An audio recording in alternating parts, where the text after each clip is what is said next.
morning students. Today we are going to learn subject maths standard 7th topic number 9 direct proportion and inverse proportion. We have in previous class we had to learn direct proportion. Direct proportion means compare numerator and denominator. Listen all of you. Then the ratio of म्हणजे जो ratio असतो numerator आणि डिनॉमिनेटरचा तो constant असतो. म्हणजे तो कसा असतो तर कॉन्स्टंट असल्यामुळे त्याला आपण डायरेक्ट प्रोपोर्शन असं म्हणतो. The ratio of number of denominator to the number of diameters remains constant. आणि त्यामुळे आपण त्या ठिकाणी त्याला फॉर एक्झाम्पल 15/19 हे मागच्या इयत्तेत आपण अभ्यासलं, पण रिव्हिजन मध्ये आता सुरुवात करताना पुन्हा एकदा आपण हे पाहणार आहोत. 15/19 म्हणजे 50/90 इज इक्वल टू काय येणार आहे बघा. 15 1 जा 15, 15 6 जा 19, 1/6. आणखीन एक नंबर मी घेणार आहे.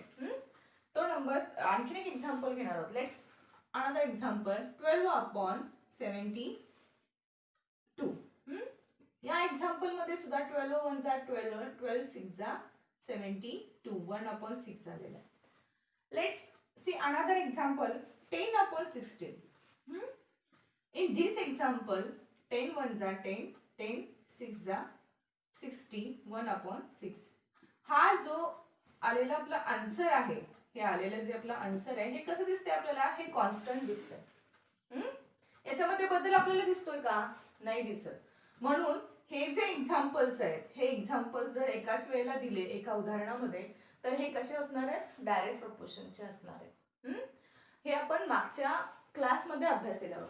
आज आपण काय अभ्यासणार आहोत, आज आपण इनव्हर्स प्रोपोर्शन म्हणजे काय ते आपल्याला अभ्यासायचं आहे. So students, let us study inverse proportion. Inverse proportion म्हणजे काय, व्यस्त प्रमाण. आणि डायरेक्ट प्रोपोर्शन म्हणजे काय, समप्रमाण.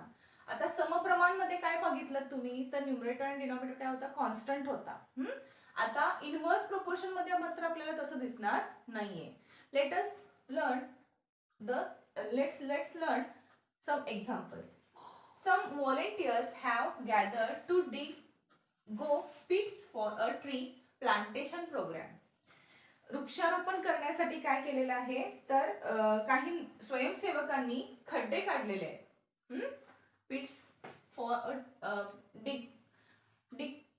गो पिट्स म्हणजे काय केलेलं आहे तर खड्डे काढलेले आहेत. 1 volunteer dig 1 pit in 1 day. एक स्वयंसेवक एका दिवसाला एक खड्डा काढतोय. If there are 15 volunteers, they will take 19/50. They will take 19/50.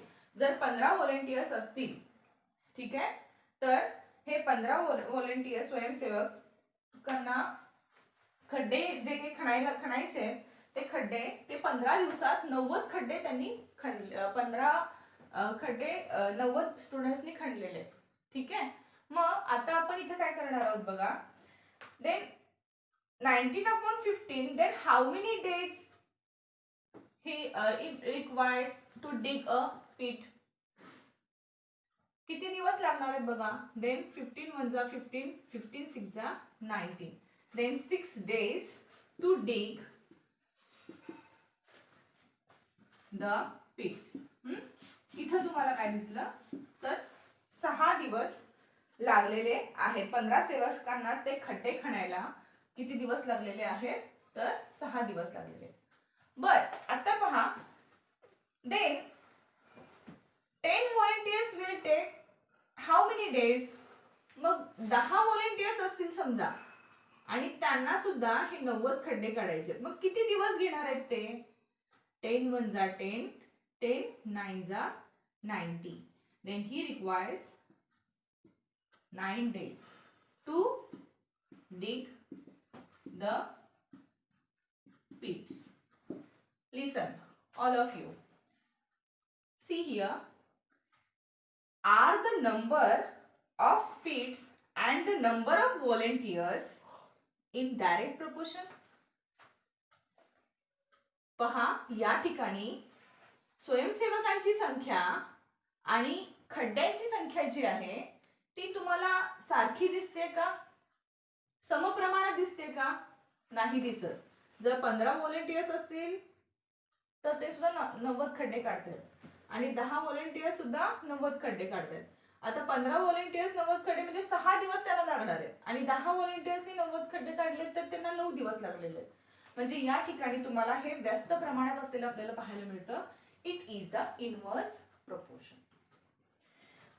If the number of volunteer decreases, जेव्हा नंबर ऑफ व्हॉलेंटियर्स काय होतात, कमी होतात.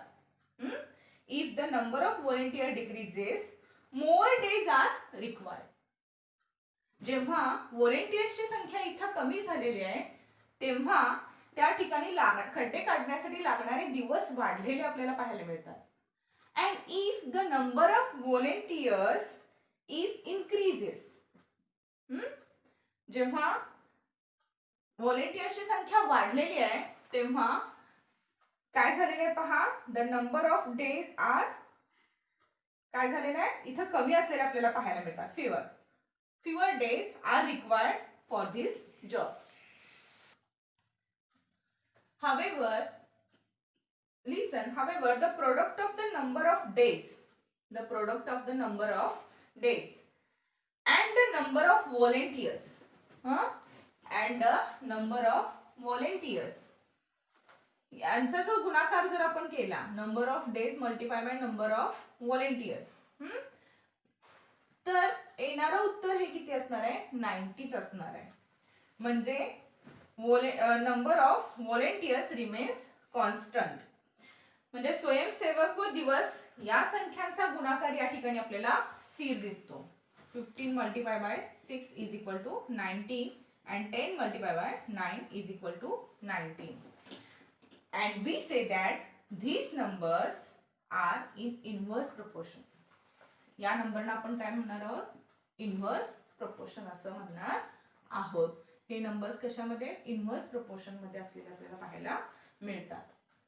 Next we learn another example of this inverse proportion.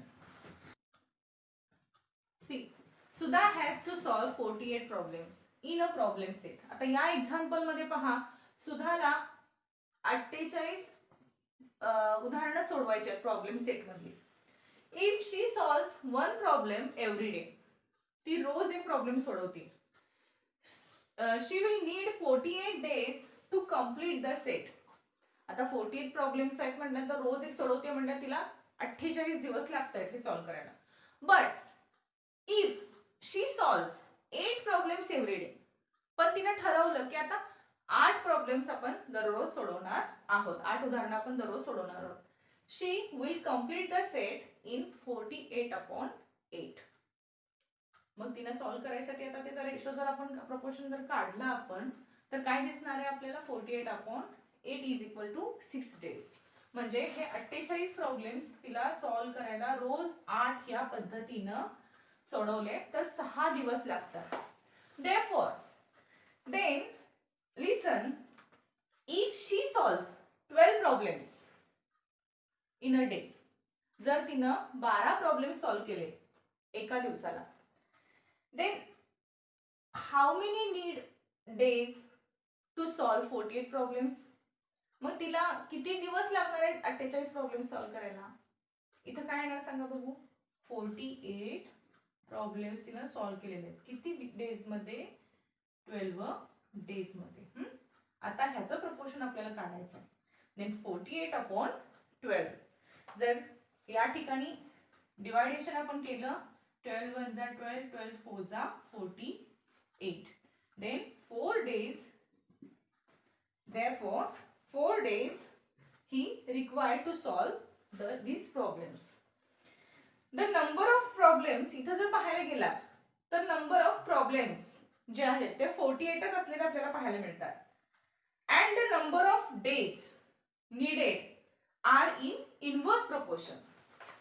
इथं आता व्यस्त प्रमाणामध्ये हे आपल्याला आलेलं पाहायला मिळतं, number of days and number of problems. जे आहेत ते कशामध्ये दिसतात आपल्याला इनव्हर्स प्रोपोर्शन मध्ये दिसतात. Therefore product is constant. Product म्हणजे गुणाकार. त्यांचा गुणाकार जो आहे 8 6 8 multiply 6 is equal to 48. 12 multiply 4 is equal to 48. हा जो प्रोडक्ट आहे मल्टिप्लिकेशनचा, याचा नंबर जो दिसतो तो मात्र आपल्याला कॉन्स्टंट दिसतो. दिस इज कॉल्ड इनव्हर्स प्रोपोर्शन. याला आपण काय म्हणणार आहोत, व्यस्त प्रमाण असे म्हणणार आहोत. Let's one example, another one example. 15 workers take 8 hours. 15 workers takes 8 hours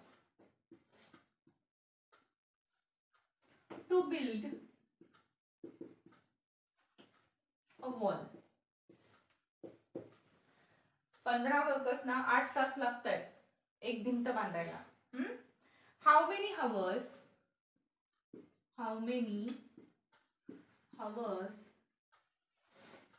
will 12 workers need to build same wall बांधण्यासाठी 12 वर्कर्सना किती दिवस किती तास लागतील. आता 15 वर्कर्सना 8 तास लागतात, 12 वर्कर्सना किती. As the number of workers, आता इथं जर पाहिलं, let us see, the number of workers increases the number of hours. या ठिकाणी मजुरांची संख्या वाढली की कामाचे तास काय होत आहेत, बघितलं, कामाचे तास कमी होत आहेत. कामाचे तास काय होत आहेत, कमी होत आहेत. जेव्हा वर्कर्सची संख्या वाढते तेव्हा कामाचे तास कमी झालेले आपल्याला पाहायला मिळतात. The number of hours decreases. The number of workers and the number of hours. The number of workers and the number of hours needed to build a wall is constant. आता या ठिकाणी जे काही भिंत बांधायची आहे, ती भिंत बांधत असताना मजुरांची संख्या आणि त्यांना लागणारा वेळ जो आहे यांचे प्रमाण जर पाहिलं तर व्यस्त असलेलं आपल्याला पाहायला मिळतं. मजुरांची संख्या आणि तासांची संख्या जर पाहिलं तुम्ही तर ही कशी दिसते तुम्हाला, व्यस्त प्रमाणात दिसते. Then let us use the variable x to solve this problem. तुम्ही इक्वेशन मध्ये पाहिलेला हाऊ टू यूज व्हेरिएबल, कशा पद्धतीने आपण व्हेरिएबल वापरतो. व्हेरिएबल म्हणजे काय, चलाचा वापर करणे, अक्षराचा वापर करणे, संख्येऐवजी अक्षराचा वापर करून काय करणे, उदाहरण सोडवणे. आता या ठिकाणी जर तुम्ही पाहिलात तर hours to build the wall is constant असलेलं आपल्याला पाहायला मिळतं. म्हणजे आता आपण इथं एक्सचा व्हेरिएबलचा वापर करणार आहोत. Suppose we use, let us use the variable to solve this problem. Suppose उदाहरण सोडवत असताना अशा पद्धतीने उदाहरण सोडवायचं आहे. 12 workers take x hours and 15 workers काय दिले एक्झाम्पल्स मध्ये, टेक 8 hour. 15 वर्कर्सना 8 तास लागतात, 12 वर्कर्सना x तास लागले. अशा पद्धतीने आपण हे इनव्हर्स प्रोपोर्शन मध्ये इक्वेशन मध्ये त्याची मांडणी करून घेणार आहोत. मग काय असणार आहे पहा, काय सांगितलं मगाशी, नंबर ऑफ प्रोडक्ट, म्हणजे या ठिकाणी तुम्हाला काय दिसतंय, इनव्हर्स प्रोपोर्शन मध्ये हे उत्तर असल्यामुळे मल्टिप्लिकेशन जे आहे ते व्यस्त प्रमाणात असलेलं आपल्याला या ठिकाणी पाहायला मिळतं. देन मल्टिप्लिकेशन केल्यानंतर मात्र तो आपल्याला काय दिसतो, इक्वल असलेला पाहायला मिळतो. म्हणून आपण काय करणार आहोत पहा, या ठिकाणी x multiply by 12 is equal to 15 multiply by 8. therefore x multiply by 12 is equal to 15 multiply by 8. या दोन्हीचं मल्टिप्लिकेशन जे असणार आहे कसं असणार आहे, या ठिकाणी कॉन्स्टंट असणार आहे पाहायला गेलो तर आपण. आता हे लक्षात ठेवायचं इनव्हर्स प्रोपोर्शन मध्ये. ठीक आहे. आता या ठिकाणी जर पाहायला गेलात डायरेक्ट प्रोपोर्शन मध्ये काय होतं, डिव्हिजन मेथड होती, त्या ठिकाणी न्यूमरेटर आणि डिनॉमिनेटर काय होता, कॉन्स्टंट होता. कुठला एक्झाम्पल असेल तर न्यूमरेटर आणि डिनॉमिनेटर कॉन्स्टंट होता. मग इनव्हर्स प्रोपोर्शन मध्ये काय आहे तर गुणाकार व्यस्त जो आहे तो समप्रमाणात आलेला आपल्याला पाहायला मिळतो. आता या ठिकाणी x multiply by 12 is equal to 15 multiply by 8 हे एक्झाम्पल आपण सॉल्व्ह करणार आहोत. तुम्ही इक्वेशन मध्ये पाहिलेलं therefore 12x is equal to 15 multiply by गुणाकार या ठिकाणी कच्चा करायचा. 15 मल्टिप्लाय बाय 8 किती येणार आहे, 8 5 जार 14, 4 इकडे आले, 8 1 जार 8 प्लस 4 12, 120 या ठिकाणी आले. देअरफॉर आता पुढचं हा इथं गुणाकाराच्या स्वरूपात आहे, बरोबर चिन्हाच्या पलीकडे जाताना काय होतो तो भागाकार होतो. हा इथं मल्टिप्लाय जो आहे तो काय होणार आहे, डिवाइडेड होणार आहे. 120 divided by 12, x is equal to 120 divided by 12. Therefore dividation करा बघू, भागाकार करा. 120 divided by 12. कच्च्या स्वरूपात केलं तरी चालतं, तोंडी केलं तरी सुद्धा चालतं. 12 1 जा 12, 12 0 जा 0. आन्सर काय असणार आहे आपलं 10. आन्सर काय असणार आहे 10 असणार आहे. म्हणजे या ठिकाणी जर पाहिलात तुम्ही x is equal to काय आलेलं आहे 10 आलेलं आहे. x काय आहे या ठिकाणी, number of hours. Suppose 12 workers take how many hours, 10 hours. 12 workers takes, thus 12 workers will take 10 hours to build the wall. 12 वर्कर्सना किती तास लागणार आहेत, 10 तास लागणार आहेत. या ठिकाणी जर पाहिलं तर एक गोष्ट तुम्हाला कॉमन दिसते इनव्हर्स प्रोपोर्शन मध्ये. कोणती गोष्ट, the number of workers increases, the number of hours decreases, and the number of workers decreases, the number of hours increases. हे कॉमन आहे, हे लक्षात ठेवा. Let's see another example. Students of a certain school went for a picnic to a farm by bus. बसनी शेताला भेट देण्यासाठी स्कूलचे स्टुडंट्स जात आहेत. Hence are some of their expresses say whether the quantities in each are in direct or inverse proportion. आता या ठिकाणी जर तुम्ही पाहिला गेलात तर त्यावेळी आलेले त्यांचे काही अनुभव जर आपण पाहिले तर प्रत्येक अनुभवातील संख्या समप्रमाणात आहे की व्यस्त प्रमाणात आहे ते आता आपल्याला पाहायचं आहे. डायरेक्ट प्रोपोर्शन मध्ये आहे का इनव्हर्स प्रोपोर्शन मध्ये आपण पाहणार. Each student paid 60 rupees for a expenses, म्हणजे काय 60 रुपये प्रत्येक मुलग्याला द्यावे लागतात. As there are 45 students dash dash rupees were collected. मग 45 एकूण 45 विद्यार्थी होते म्हणून किती रुपये जमणार आहेत सांगा बघू. 60, प्रत्येक विद्यार्थ्याला 60 रुपये द्यावे लागत आहेत.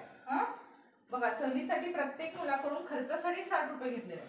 मग 45 विद्यार्थी आहेत. मग 45 विद्यार्थ्यांचे किती रुपये कलेक्ट होणार आहेत.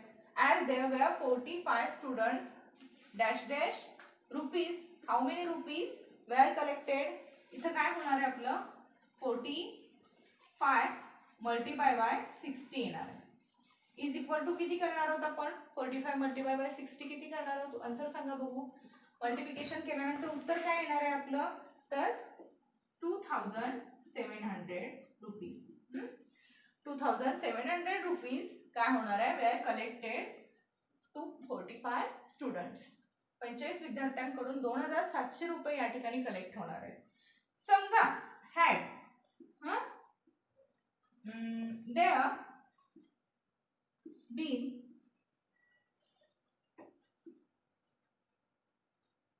15 स्टुडंट्स, आता इथं 50 विद्यार्थी आहेत, then dash dash rupees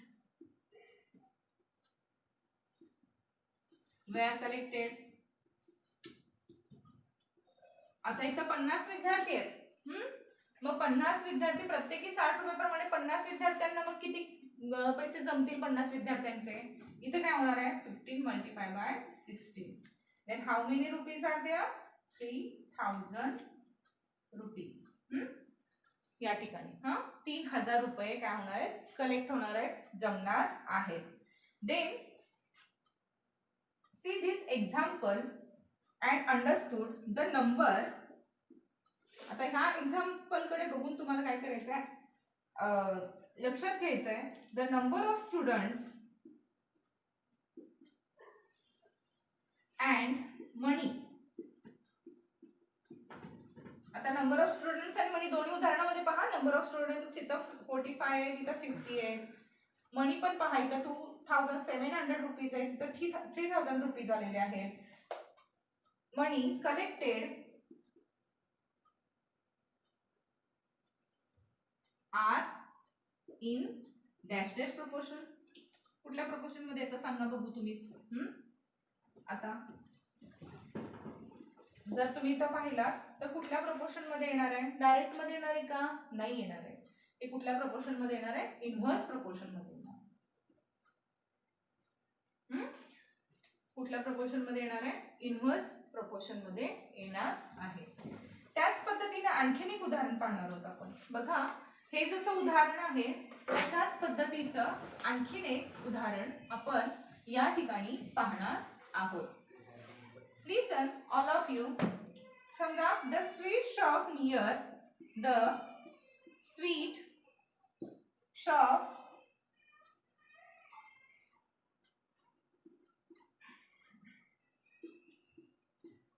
near the school gave 90 laddus. काय केलेलं आहे? शाळेनं 90 लाडू दिलेले आहेत फॉर अ पिकनिक. या पिकनिक साठी शाळेने काय केलेलं आहे? शॉपनं काय केलेलं आहे? जवळच असणाऱ्या दुकानाने 90 लाडू दिलेले आहेत. Then if 45 students go for the picnic, जर 45 मुलं जर पिकनिकला गेली, देन each will got किती येणार आहे सांगा बघू. each will got dash dash laddus. each will got 415 laddus. And if 30 students काय केलेले आहे? go for picnic, each will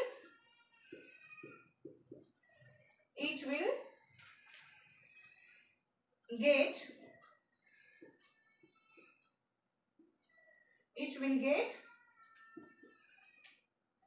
2700 laddus. आता ह्या ठिकाणी सुद्धा तुम्हाला जर पाहिलं तर the number of students and that the laddoos each one get are inverse proportion. इथं सुद्धा नंबर ऑफ लड्डूज आणि ईच स्टुडंट्सची संख्या जर पाहिलात तर ही सुद्धा इनवर्स प्रपोर्शन मध्ये असलेली आपल्याला पाहायला मिळते. अशाच पद्धतीनं विद्यार्थी मित्रांनो तुम्ही आपल्या पाठ्यपुस्तकातील आपल्या टेक्स्टबुक मधील प्रॅक्टिस सेट 38 सॉल्व्ह करायचा आहे.